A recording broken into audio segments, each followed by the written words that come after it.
पान, बेलपत्र या शमी का पौधा है आपके पास और बिल्कुल सूखने लगा है, उसकी पतली सी डंडी बची है, तो किस तरीके से पौधे को वापस से हरा-भरा करना है अभी वीडियो में आप जानेंगे।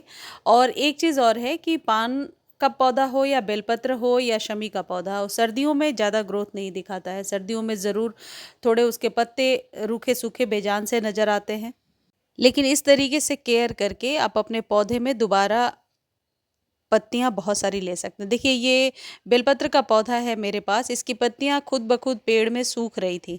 लेकिन वहीं अब इसमें न्यू फुटाव होने लगी है और ये बट ऑब्वियस है कि फ़ैब के बाद फ़ैब-मार्च में आपके पौधे में न्यू फुटाव ज़रूर होगी यदि पौधा सूखा नहीं है और स्टेम ग्रीन है। देखिए अब नई-नई इसमें शूट्स आ रही हैं। ऐसे ही शमी का पौधा जो कि बिल्कुल बेजान सा नज़र आ रहा था, अब न्यू-न्यू शूट्स निकाल रहा है। और जो पान की सूखी सी डंडी बची थी, हालाँकि मेरे पौधे को तो कबूतर ने मतलब पूरा ही ख़त्म कर दिया है, लेकिन पतली सी डंडी को किसी तरह सेव किया है मैंने। और देखिए अब इसमें न्यू शूट्स इस तरीके से आ रही हैं। अब इसके लिए आपको क्या करना होगा? सबसे पहली इम्पॉर्टेंट चीज़ ये है कि इन तीनों ही पौधों के की जो सॉइल है उसमें नमी को बनाकर रखना है, यानी पानी डेली देना है। सर्दियों में हम डेली पानी नहीं देते थे, लेकिन अब अपने पौधे को डेली पानी देना है।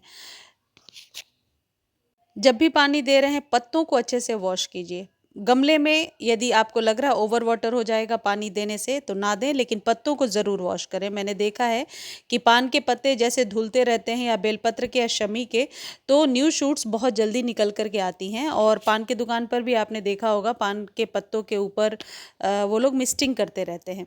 तो प्लेन वाटर से, नॉर्मल वाटर से पत्तों पर अभी आप मार्च से लेकर के अक्टूबर तक ये वाला प्रोसेस करेंगे। बरसातों में ज़ाहिर है ज़रूरत नहीं पड़ती है, लेकिन अभी ऐसा कीजिए और स्टेम ग्रीन है तो ज़रूर पत्ते नए आ जाएंगे। और सेकंड चीज़ क्या करनी है, आपको 2 चीज़ें अभी अपने इन तीनों पौधों में डालना है। 1 चम्मच नीम खली और 1 चम्मच कंपोस्ट, कोई भी ले सकते हैं, वर्मी कंपोस्ट लीजिए या काउडंग मैन्योर ले सकते हैं आप। 1-1 चम्मच आपको डाल देना है ड्राई फॉर्म में और सॉइल में इस तरीके से अच्छे से मिला दीजिए। जिस सुबह के टाइम में जैसे मैं करके दिखा रही हूँ, धूप में सुबह इस तरीके से सॉइल में मिला दीजिए और शाम के समय फिर पानी दे दीजिए। देखिए आप 1 से 2 दिनों में देखेंगे पौधे की ग्रोथ होने लगी है। चूँकि ये फ्लावरिंग प्लांट नहीं है, लेकिन इनको सिर्फ नाइट्रोजन की ज़्यादा ज़रूरत पड़ती है, तो जब आप कंपोस्ट देते हैं तो नई पत्तियाँ बहुत जल्दी निकल कर के आ रही हैं।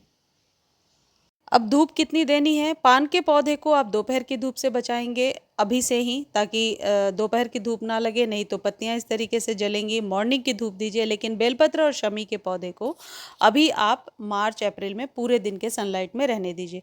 फिर जब मई-जून वाली गर्मी होगी तो उसको ग्रीन नेट के नीचे रखिए या फिर सिर्फ मॉर्निंग की धूप दीजिए। ये जो पान का पौधा है, इसे यदि आप इस तरीके से मॉस स्टिक से बांधते हैं तो मॉइस्चर लेकर के भी, मॉस स्टिक यदि आप गीला करते हैं तो मॉइस्चर लेकर के भी बहुत जल्दी इसकी न्यू शूट्स आने लगती हैं। बेलपत्र के पौधे को आपने गमले में लगाया है तो कम से कम 12 इंच का कंटेनर रखिए। पान के पौधे और शमी के पौधे के लिए 6 से 8 इंच का कंटेनर भी बेहतर होता है। यदि आप पान के पौधे को ग्रो करना चाहते हैं कटिंग से, तो आप अपने ही पौधे से यदि कोई स्वस्थ कटिंग है तो ले सकते हैं। बहुत नई कटिंग नहीं लेना है, थोड़ी सी पुरानी स्टेम हो। और जिस भी बर्तन में या जिस भी पॉट में आप रखेंगे वहाँ थोड़ा सा हल्दी डालना है उसी पानी में, ताकि फंगस क्रिएट ना हो। 1 से 2 दिनों तक आप इसमें रखिए और उसके बाद इस पानी को चेंज कर दीजिए और न्यू वाटर में इसे लगा दीजिए। बहुत जल्दी इसकी रूट्स बनने लगती हैं। जब रूट्स बनने लगेंगी तो फिर आप चाहें तो इसे गमले में शिफ्ट कर सकते हैं, 6 इंच के कंटेनर में, वेल ड्रेन सॉइल में अच्छे से आप इसे लगा दीजिए।